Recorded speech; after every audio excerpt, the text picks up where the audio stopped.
The Dominican Republic is insisting on the deportation of more than 200,000 Haitians. Meanwhile, the Organization of American States issued a report which attempts to solve the migration crisis between the two Caribbean nations. Our correspondent Bianca Perez now with an update. A commission of the Organization of American States issued a report after their recent visit to Dominican Republic and Haiti, in which they highlight their observations of the issues and express recommendations which can enable a more open dialogue between the island nations and allow them to reach a solution beneficial to both.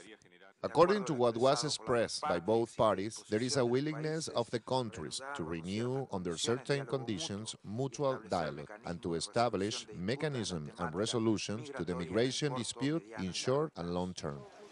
Many of the people who see themselves affected by the current tension between the two nations are children of Haitian nationals who were born in Dominican Republic but are not recognized as Dominican citizens.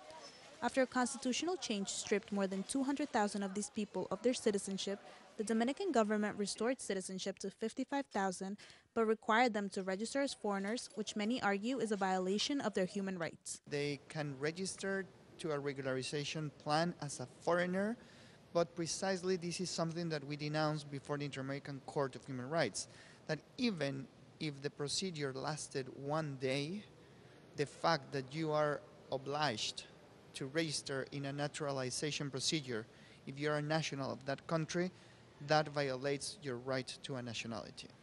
After the announcement of the National Plan of Regularization of Foreigners in DR, more than 40,000 Haitians have voluntarily returned to their country in fear of the repercussions that could come at a later time.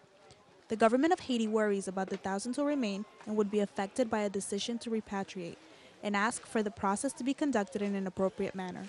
If they decide so, to repatriate them, we respect that right they have, but what we are asking is this process should be done in a very orderly manner, and that's why we believe.